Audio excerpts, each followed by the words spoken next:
Assalamualaikum warahmatullahi wabarakatuh.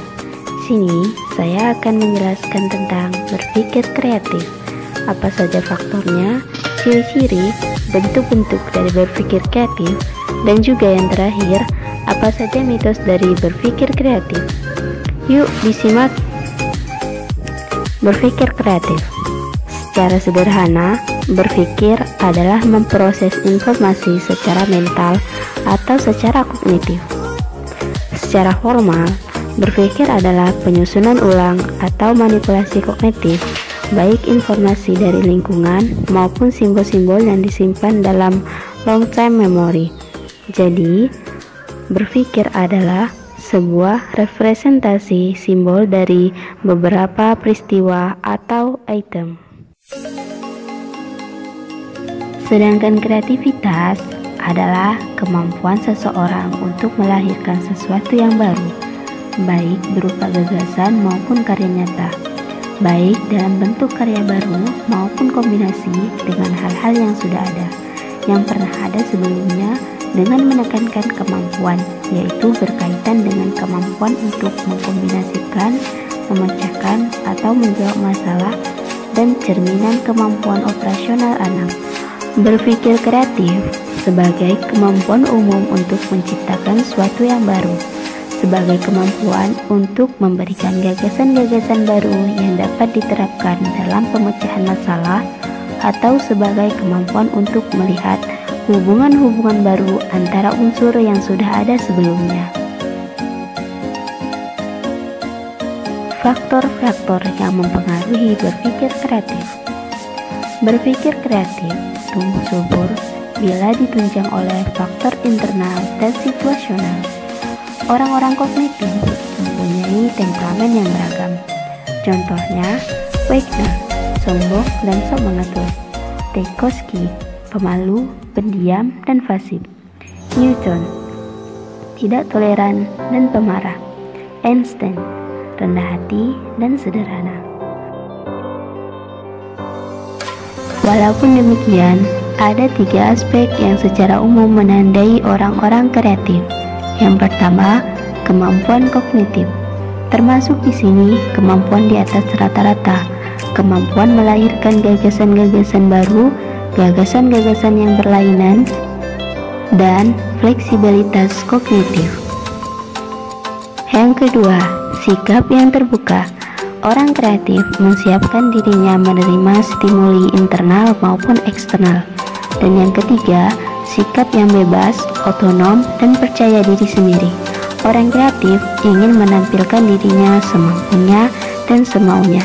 Ia tidak terikat oleh konvensi-konvensi.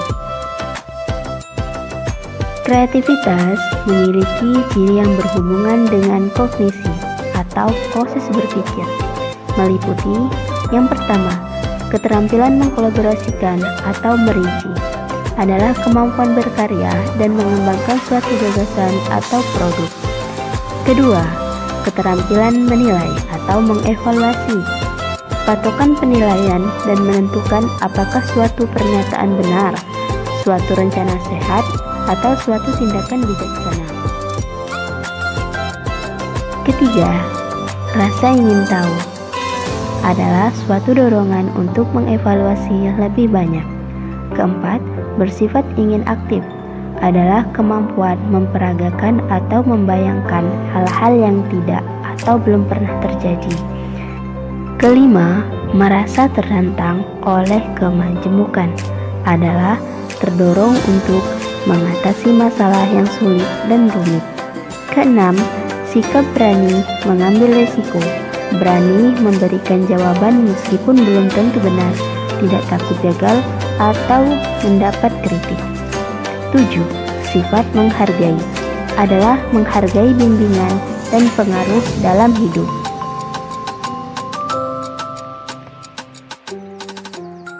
Berikut ini adalah bentuk-bentuk kreativitas.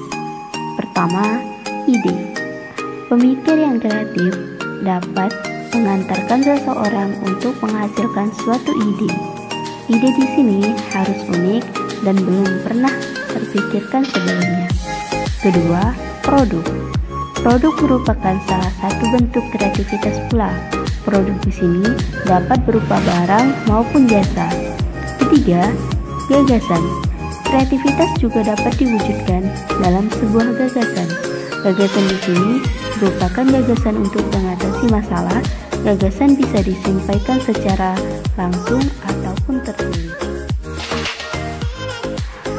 Berpikir kreatif mempunyai mekanisme atau proses yang harus dilalui. Menurut para psikolog, ada 5 tahapan berpikir kreatif.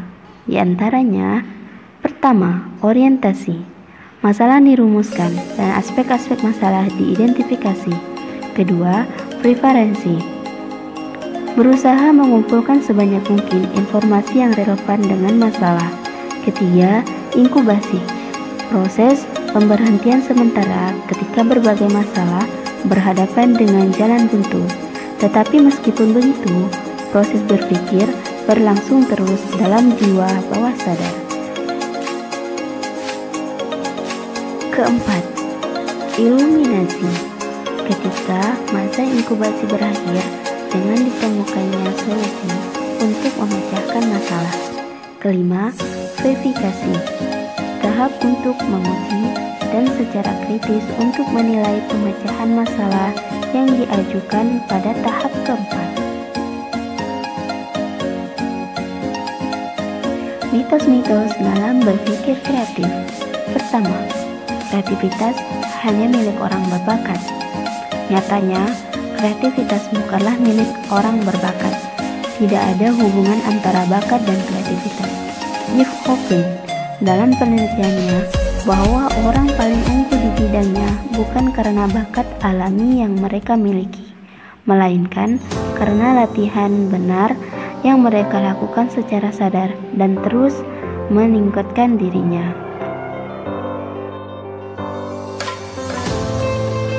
Kedua, kreativitas adalah bawaan. Suka atau tidak, kita perlu akui bahwa semua anak terlahir dengan rasa penasaran tinggi. Kita terlahir dari sisi yang sangat kreatif. Ketiga, kreativitas muncul saat berada di bawah tekanan. Padahal, untuk menghasilkan ide kreatif, dibutuhkan ketenangan untuk menganalisa setiap aspek permasalahan. Dibutuhkan masa inkubasi untuk menelaah setiap persoalan dan membiarkan ide-ide kreatif muncul ke pikiran sadar. Keempat, kreativitas itu sulit. Tidak ada yang sulit jika kamu mengetahui caranya. Begitu juga dengan kreativitas.